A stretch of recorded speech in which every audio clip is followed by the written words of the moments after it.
이제 한여름의 무더위도 지나가고 시원해지니 생활이 좀 편안해지는 것 같습니다. 이제는 우리의 일상으로 다가온 폭염의 시대.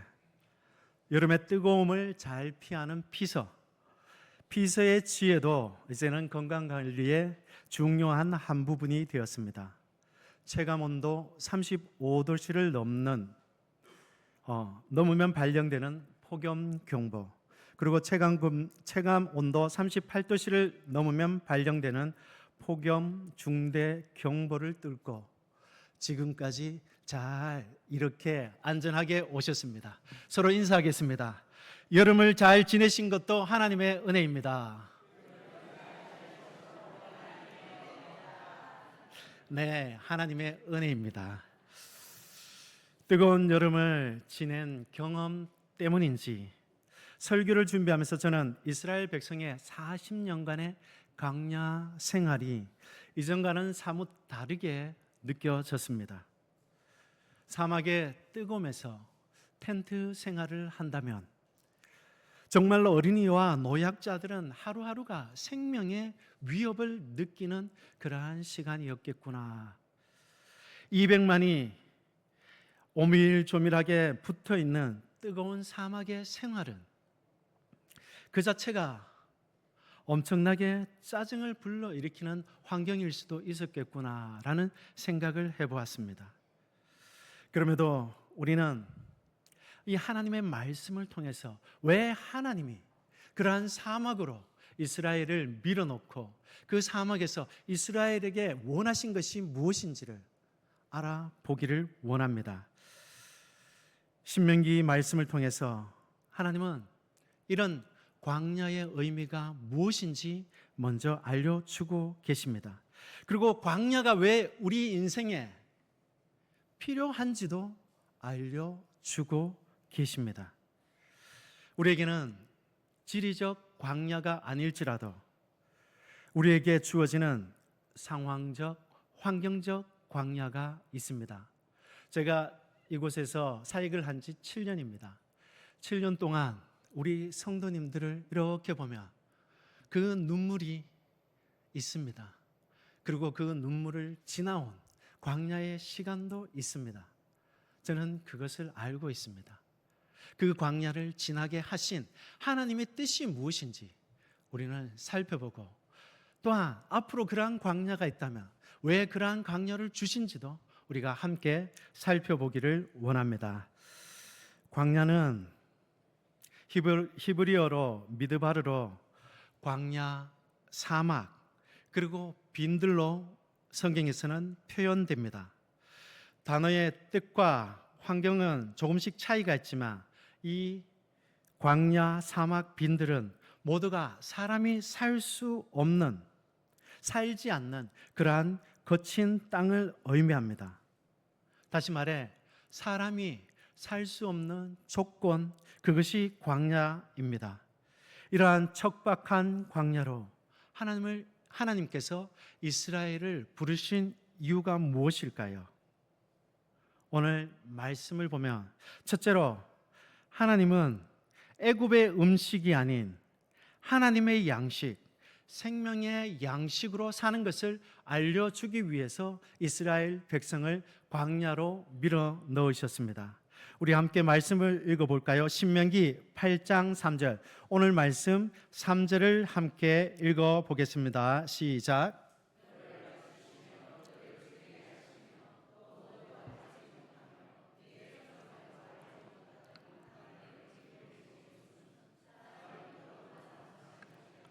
여호와 입에서 나오는 모든 말씀으로 사는 줄을 내가 알게 하려 하심이니라. 아멘. 광야는 이스라엘의 체질을 변화시키고 이스라엘을 하나님의 백성으로 살리시기 위한 장소로 준비된 것입니다. 이전까지 즐기던 애굽의 식단을 끊게 하시고 하늘의 양식인 만나와 생명의 말씀으로 그들을 살리시는 곳, 그곳이 광야입니다. 아무것도 살 수 없어 보이는 절망의 땅 광야, 그 절망 한가운데 하나님은 스스로 그곳에 먼저 가셨고, 그리고 생명의 길을 제시하셨고, 그리고 생명의 양식과 말씀을 주셔서 이스라엘의 체질을 변화시키시고 살리시기를 원하셨습니다. 이것이 하나님이 이스라엘 백성에게 광야를 준비하신 하나님의 뜻입니다. 절망 같은 상황에서도 인생의 주인인 하나님을 마주하게 되면 절망도 희망으로 바뀌게 된다. 아무것도 없는 땅이라도 하나님은 하나님의 백성을 위해 인생의 만나와 생명의 양식을 준비하신다. 하나님은 이 메시지를 주기 원하시고 계십니다. 오늘도 우리가 이 말씀을 통해 이런 믿음의 눈이 활짝 열리기를 주님의 이름으로 축복합니다. 히브리 단어 광야, 미드바르는 참 독특한 단어입니다. 뭐뭐스로부터 시작되는 전치사 미와 말씀이라는 명사 다바르가 결합된 단어입니다. 그래서 문자 그대로 해석하면 말씀으로부터 혹은 말씀이 나오는 곳이라는 뜻이 됩니다. 광야는 육신의 눈으로 보면 아무것도 없는 곳이지만 그리스도인이 믿음의 눈을 열고 보면 생명의 양식이 나오는 곳, 생명의 양식이 준비되는 곳이라는 뜻이라고 우리는 해석할 수 있습니다. 다시 말해 광야는 준비된 곳입니다. 광야는 함께 하는 곳입니다. 광야는 이끄시는 곳입니다. 누가요? 하나님이. 그곳이 바로 광야입니다. 하나님은 광야에 이스라엘 백성만 보내지 않으셨습니다.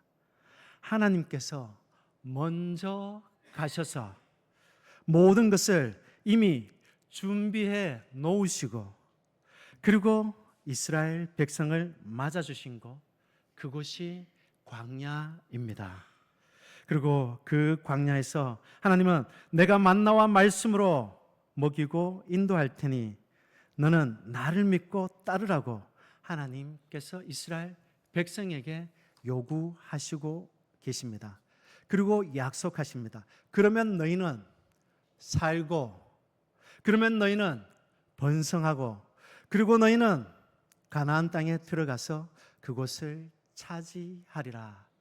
그 약속을 발견하게 되는 곳, 그것이 바로 광야입니다. 우리 함께 말씀을 읽어볼까요? 8장 1절을 함께 읽어보겠습니다. 시작.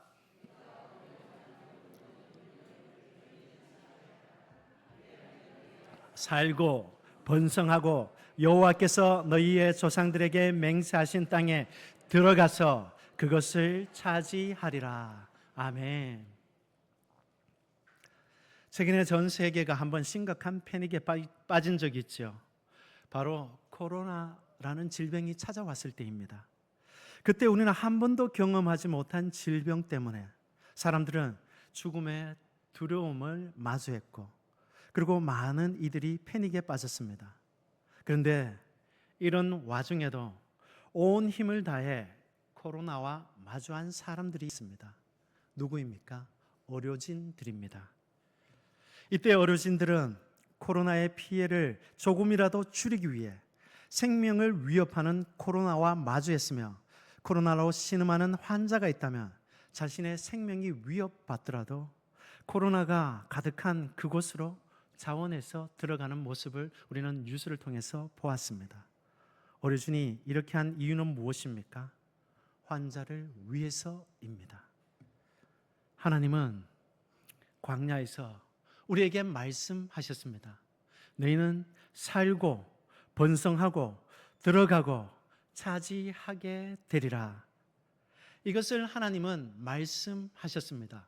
그리고 우리를 광야로 밀어넣으시고 광야에서 어려움을 겪게 하셨다면 하나님은 그곳에서 우리를 반드시 치료하시고 인도하시고 약속의 땅에 밀어넣으시겠다는 그러한 약속이 있습니다. 그래서 하나님은 그곳에서 함께하고 아파하고 같이 고통받고 동행하시며 광야를 함께 걸어가고 계신 것입니다. 우리가 여러 가지 어려운 상황이 올 때 우리의 믿음의 눈을 열어 우리와 동행하시는 주님을 볼 수 있게 되기를 소망합니다. 저는 저와 같이 함께 하시는 하나님을 경험할 수 없습니다. 저의 광야는 저 혼자만 지나야 하는 광야입니다. 하나님은 계시지 않는 것 같고 보이지 않습니다 라고 하시는 분도 있을 수 있습니다. 그러나 보이지 않는다고 하나님이 함께 계시지 않는 것은 아닙니다. 이럴 때 하나님은 오히려 그 누구보다 더 아파하시고 그 어느 때보다 더 눈을 부릅뜨시고 우리를 지켜보고 계십니다.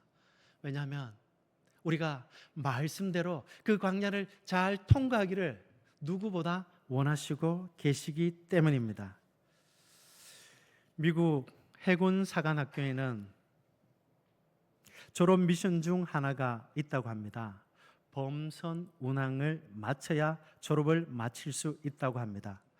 누구의 도움도 없이 배를 운항해야만 졸업을 할 수 있기에 졸업생이 키를 잡고 배를 몰고 있는 동안 선장복을 입은 교관은 뒤에서 가만히 지켜볼 수밖에 없다고 합니다. 그러나 바다는 언제나 잠잠하지 않다고 합니다. 예상치 못한 거대한 파도가 칠 때가 있고 바람이 너무 거세 배가 흔들릴 때도 있습니다. 먹구름이 드리워 비가 쏟아질 때도 있습니다. 그래도 선장은 자신이 가르치고 지시한 그 학생을 믿고 그 학생이 잘 수행하기를 기대하며 한 걸음 물러나서 뒤에서 가만히 바라만 보아야 된다고 합니다. 선내를 지휘할 뿐 절체절명의 순간에도 모든 것을 학생에게 맡겨야 된다고 합니다. 왜 그렇습니까? 그래야만 그 학생이 통과할 수 있기 때문입니다.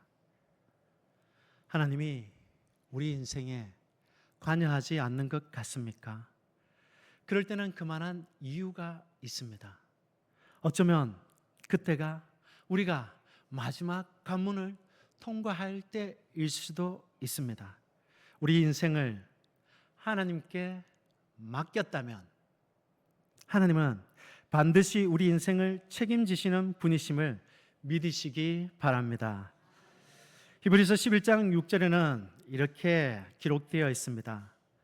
믿음이 없이는 하나님을 기쁘시게 하지 못하나니 하나님께 나아가는 자는 반드시 그가 계신 것과 또한 그가 자기를 찾는 자들에게 상 주시는 이심을 믿어야 할지니라. 아멘.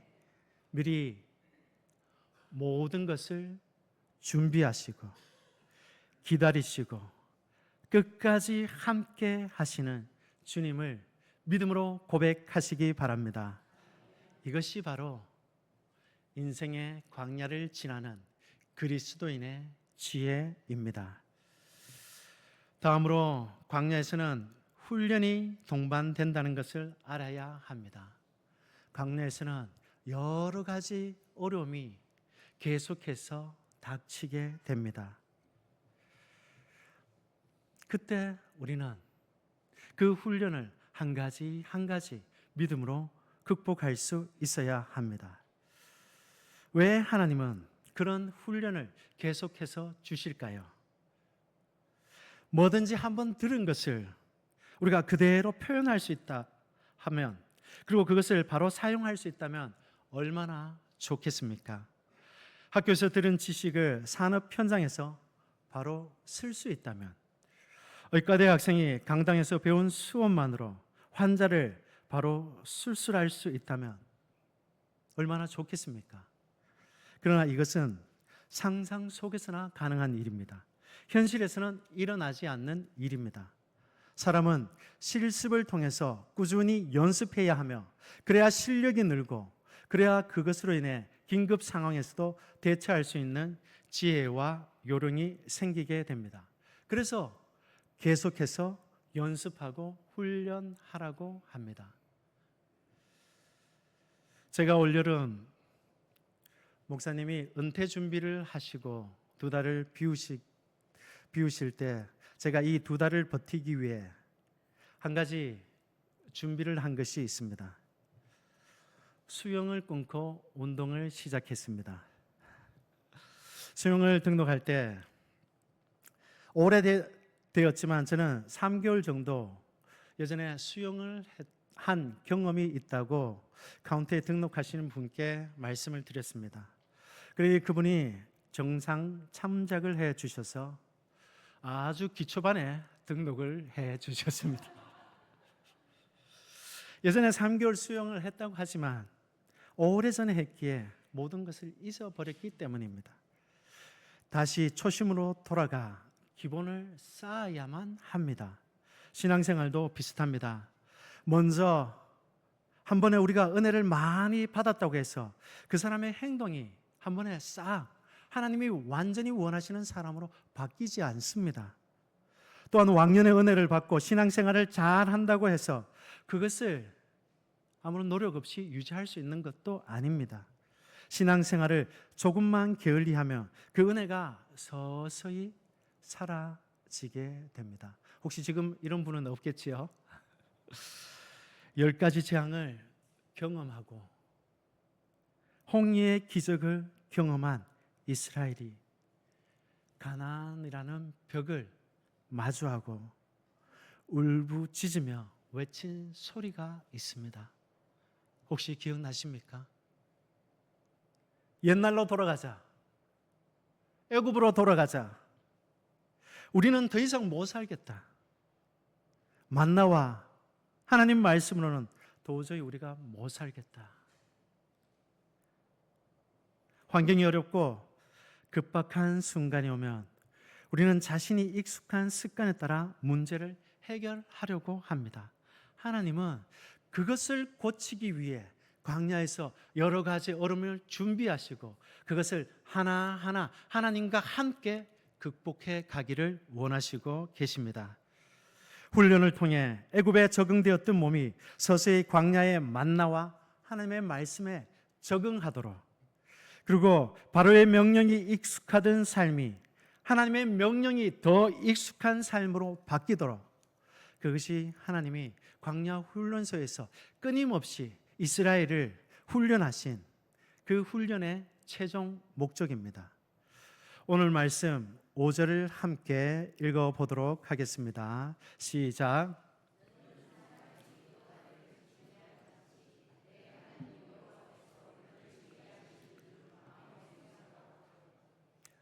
징계, 광야는 하나님이 징계하시는 곳일까요? 여기에 징계라는 단어는 히브리어로 야사르라고 합니다. 이 단어에는 고치다, 교육하다라는 뜻이 들어가 있습니다. 아들을 징계함 같이, 아들을 징계할 때 우리는 징계란 말을 쓰기보다 교육한다는 말을 하죠. 아들을 징계할 때 그 아들이 이놈 죽어봐라 라고 징계한 사람이 누가 있습니까? 아니죠. 그 아들을 교육하고 훈계할 때 인생에 망치기 위해서 훈계하지 않고 오히려 그 인생이 더 잘되기 위해 교육하고 그리고 가르치기 위해서 책망하고 징계합니다. 하나님의 광야 교육도 하나님의 백성이 더 잘되기 위해서, 그래서 미래에 열매를 맺고 그리고 하나님의 백성으로 더욱더 성장하기 위해서 그렇게 하나님은 광야에서 때로는 징계라는 채찍도 사용하십니다. 히브리서 12장 10절에서 11절에는 이렇게 기록되어 있습니다. 그들은 잠시 자기의 뜻대로 우리를 징계하였거니와 오직 하나님은 우리의 유익을 위하여 그의 거룩하심에 참여하게 하시느니라. 하나님의 징계가 무엇이요? 우리의 유익을 위하여 그의 거룩함에 참여하기 위해서 하신다고 말씀하고 있습니다. 그래서 무릇 징계가 당시에는 즐거워 보이지 않고 슬퍼 보이나 후에 그로 말미암아 연단받은 자들은 의와 평강의 열매를 맺느니라. 아멘. 아일랜드에는 전통적으로 소를 배에 태워 소를 이동시킨다고 합니다. 그런데 놀랍게도 육지가 보이면 소를 바다 한가운데 밀어넣고 빠뜨린다고 합니다. 이 광경을 처음 보는 사람은 두 번 놀란다고 합니다. 먼저는 소를 빠뜨려 죽이는 것인가 라는 것에 놀라고, 다음은 잠시 뒤에 소가 바다를 유유히 헤엄쳐 육지로 올라오는 모습에 더 놀란다고 합니다. 바다에 빠뜨리는 이유는 소가 그 바다를 헤엄쳐 나올 수 있다는 것을 알기 때문에 바다에 밀어 넣는다고 합니다. 그리고 바다에 밀어 넣음으로 인해 소의 몸에 붙어 있는 진드기를 비롯해 각종 해충이 그 소금물에 박멸된다고 합니다.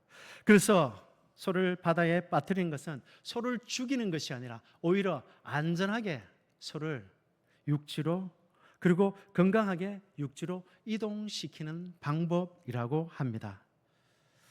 소를 잘 알기에 그러한 방법을 사용하지요. 하나님은 그 누구보다 우리를 더 잘 아시는 분이십니다. 여기 계신 한 사람 한 사람 한 사람, 심지어 남편 아내보다 하나님은 우리를 더 잘 아시는 분이십니다. 그러한 우리에게 어려움과 역경이 있습니까? 그러면 하나님은 분명히 우리를 의와 평강과 평강의 열매를 맺게 하는 길로 인도하기 위해 그 길로 우리를 인도했다고 믿으시기 바랍니다. 다만 이뿐 아니라 우리가 환난 중에도 즐거워하나니 이는 환난은 인내를, 인내는 연단을, 연단은 소망을 이루는 줄 알미로다. 어떻게 이 믿음의 고백이 일어날까요? 우리에게 이러한 경험이 있기 때문입니다. 훈련을 통해 성장하는 경험이 있기 때문입니다. 못 믿으시겠습니까? 저를 보면 압니다. 왜 압니까? 처음에 제가 여기 와서 설교했을 때와 지금 설교할 때 주무시는 분이 훨씬 적습니다. 제가 신학교에서 처음 설교를 할 때 저에게 주어진 별명이 있습니다. 잠자게 하는 자. 제가 신학교에서 설교를 맡아 설교를 할 때 3분의 2 이상이 잠자는 것을 보았습니다. 그러나 지금 여기서는 한 분도 졸지 않고 깨어서 제 설교를 듣고 계십니다. 이 두 달 하나님이 담임 목사님이 이 두 달의 기간을 가진다 할 때 저는 정말 두려워하고 힘들어했습니다. 왜냐하면 이 두 달을 잘 지낼 수 있을까? 그러나 이 두 달을 지내면서 저는 더 큰 은혜를 받았습니다. 왜냐하면 말씀을 준비하며 주님이 주시는 은혜를 더 느꼈고, 또한 이 과정에서 주님이 함께 하시며 깨닫게 하시는 은혜가 더 크게 느껴졌기 때문입니다. 여러분, 환난은 인내를, 인내는 연단을, 연단을 소망을, 그것이 하나님이 우리에게 바라시는 뜻입니다. 소망을 이루시기 바랍니다. 마지막으로 광야를 지날 때 우리는 한 가지 기억해야 할 것은 하나님의 은혜를 떠올려야 한다는 것입니다. 예전에 TV 다큐에서 해병대 훈련을 찍고 상영해 주는 것을 보았습니다. 해병대 병사들이 지옥의 훈련을 버텨내는 것을 보며 참 대단하다라는 생각을 했습니다. 그 지옥 훈련을 버티기 위해 그들은 악으로 깡으로 버티는 것을 보았습니다. 그러나 우리 인생의 광야를 악으로 깡으로 버티면 됩니까?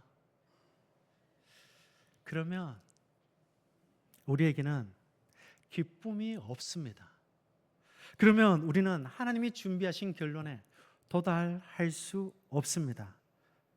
정말 내 힘으로 버티고 버텨서 이 어려움을 극복한다면 결국은 나만 드러나는 그러한 그리스도인으로 바뀔 수밖에 없습니다. 내 힘으로, 내 능력으로 광야를 지나려고 하면 결국 통과하지 못하거나 아니면 통과했다 하더라도 하나님 보시기에 교만한 그리스도인으로 변하고 맙니다.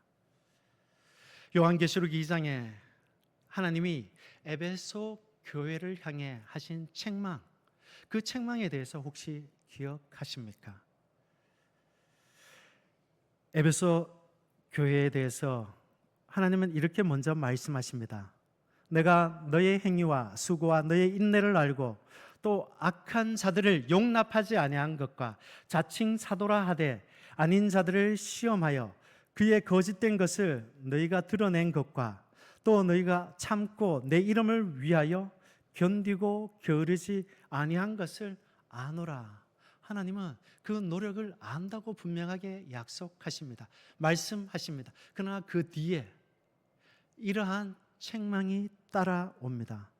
그러나 너를 책망할 것이 있나니 너의 처음 사랑을 버렸느니라. 그러므로 어디서 떨어졌는지 생각하고 회개하여 처음 행위를 가지라. 만일 그러하지 아니하고 회개하지 아니하면 내가 너에게 가서 내 촛대를 그 자리에서 옮기리라. 얼마나 무서운 말씀입니까? 버티고 견디고 믿음을 지키고 주님 이까지 왔습니다가 아니 주님, 저와 함께 하신 주님, 그 주님이 저를 버티게 하셨고 견디게 하셨고 여기까지 인도하게 하셨습니다. 이것이 우리의 고백이 되어야 합니다. 신앙생활을 잘 하고 있는 것 같은데 하나님의 말씀에 정말 잘 순종하고 있는 것 같은데 계속해서 혹시 불평, 불만 그리고 사람들에 대한 정죄가 내 생각을 가득 채우고 있지는 않습니까? 그럼 그때가 바로 하나님의 은혜를 기억해야 할 때입니다. 하나님은 8장 2절에 오늘 말씀 8장 2절에 내 하나님 여호와께서 이 40년 동안에 내게 광야길을 걷게 하신 것을 기억하라. 기억하라고 하십니다. 무엇을 기억해야 합니까? 하나님께서 만나를 먹이신 일을 기억하라는 뜻입니다. 하나님께서 40년 동안 광야를 걸었지만 의복이 헤어지지 않고 발이 부르트지 않게 하신 것을 기억하라는 뜻입니다. 그리고 반석에서 물을 내어 생수를 마시게 하신 것을 기억하라는 뜻입니다. 구름 기둥, 불 기둥으로 지켜주신 일을 기억하라는 뜻입니다. 홍해를 갈라 애굽의 군대를 수장시킨 그 일들을 기억하라고 하십니다. 우리에게 주어진 하나님의 은혜를 기억하십시오. 그래야 우리가 기쁨으로 주님이 우리에게 주신 그 모든 일들을 감당할 수 있으며 그래야 우리가 우리 앞에 닥친 어려움들을 기쁨으로 찬양하며 넘어갈 수 있게 됩니다. 우리를 여기까지 인도하신 에벤 에셀의 하나님을 찬양하시기 바랍니다. 바울은 자신의 질병, 육신의 가시가 떠나도록 간절히 기도했습니다. 3번이나 기도했습니다. 하지만 하나님은 그 바울에게 내 은혜가 족하다라고 말씀하셨습니다. 이 하나님의 응답에 바울은 자신의 기도가 자기 뜻대로 응답되지 않았음에도 자신이 받은 은혜를 생각하고 이렇게 고백합니다. 그러므로 도리어 크게 기뻐함으로 나의 여러 약한 것들에 대하여 자랑하리니 이는 그리스도의 능력이 내게 머물게 하려 함이라. 그러므로 내가 그리스도를 위하여 약한 것들과 능력과 궁핍과 박해와 공고를 기뻐하노니 이는 내가 약한 그때 강함이라.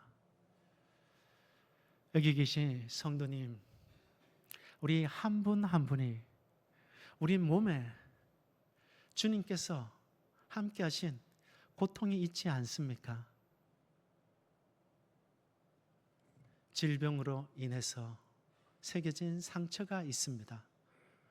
남에게 말하지 못한 그런 아픔의 마음의 상처도 있습니다. 남에게 말하지 못한 그런 내가 받은 박해, 공고도 있습니다. 그러나 우리는 그것을 기뻐해야 합니다. 왜 그렇습니까? 그것으로 인해서 주님께서 함께 하시고 그것으로 인해서 우리가 강해졌기 때문입니다. 다윗만큼 광야의 길을 걸었던 사람이 어디 있습니까? 그러나 다윗의 시편을 보십시오. 고통을 하나님께 토로하지만 그의 찬양, 그의 시편은 다시 이내 찬양으로 바뀐 것을 볼 수 있습니다. 은혜로 우리의 마음을 채워야 고통이 찬양으로 바뀌게 됩니다. 은혜로 삶을 채우시기 바랍니다. 그래야 광야를 걸으면서도 하나님의 마음에 합한 사람으로 살아갈 수 있습니다. 말씀의 결론을 맺고자 합니다. 일본의 최고의 디자이너 15명과 함께 시마다 아스시가 쓴 디자인 전공생을 위한 책에는 이러한 질문이 있다고 합니다. 내가 지금 온 곳은 어디인가? 나는 지금 어디에 서 있는가? 나는 이제 어디를 가려 하는가? 그는 이 세 가지 질문에 이 세 가지 질문이 모든 디자인의 근본이고 이 질문에 대답을 하지 못하는 사람은 디자인을 시작할 수 없다고 말했다고 합니다. 이 시간 이 세 가지 질문 우리 스스로에게 해보기를 원합니다. 내가 온 곳은 어디인가? 우리가 주님과 함께 출발한 그곳은 어디입니까? 나는 지금 어디에 서 있는가? 하나님은 나에게 무엇을 원하시고 지금 하나님은 나에게 어떤 은혜를 주시고 나는 지금 여기서 무엇을 하고 있는지 우리는 이 질문에 대답할 수 있어야 합니다. 그리고 마지막 질문, 나는 이제 어디를 가려 하는가? 주님의 주신 비전으로 우리의 마음을 채우시기 바랍니다. 주님이 우리를 통해 하고자 하는 그 놀라운 그러한 비전을 바라보시기 바랍니다. 광야의 길은 누구에게나 오게 되어 있습니다. 그러나 그 광야의 의미를 바로 알게 되면 우리의 삶의 자세는 다르게 변합니다. 세상 사람이 보기에 주님의 말씀에 따라 광야의 삶을 살아가는 우리의 모습이 위험해 보이고 때로는 미련해 보일 수 있습니다. 그러나 과거 우리에게 베풀어 주신 은혜를 기억하고 현재 하나님께서 우리를 빚으시고 만들어 가신다는 것을 믿음으로 고백하고 그리고 앞으로 우리를 통해 하나님의 하실 일을 믿음의 눈으로 보시면 우리의 삶은 축복받은 인생이고 주님이 주신 형통으로 가득하게 됩니다. 바울은 이렇게 자신의 삶을 고백합니다. 내가 이미 얻었다 함도 아니요 온전히 이루었다 함도 아니라 오직 내가 그리스도 예수께 잡힌 바 된 그것을 잡으려고 달려가노라. 형제들아, 나는 아직 내가 잡은 줄로 여기지 아니하고 오직 한 일, 즉 뒤에 있는 것은 잊어버리고 앞에 있는 것을 잡으려고 표대를 향하여 그리스도 예수 안에서 하나님이 위에서 부르신 부름의 상을 위하여 달려가노라. 아멘. 이 고백이 우리의 고백이 되기를 소망합니다. 이 고백이 우리의 고백이 될 때 우리는 살고 번성하고 들어가고 차지하게 됩니다. 기도하겠습니다. 하나님, 감사합니다. 우리를 여기까지 인도하시고 우리를 지켜주신 하나님을 찬양합니다. 때로는 하나님, 우리가 이해하지 못하는 어려움에 직면할 때도 있습니다. 그러나 하나님, 그때마다 함께 계신 주님을 바라보게 하여 주시옵소서. 우리를 인도하시고 만들어 가시고 우리를 하나님의 최종 목적지까지 인도하실 주님을 바라보게 하여 주시옵소서. 주님, 그리하여 주님과 함께 걷는 그 모든 인생이 행복한 인생, 주님, 그리고 찬양하는 인생이 되게 축복하여 주시옵소서. 예수님의 이름으로 기도합니다. 아멘.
Oh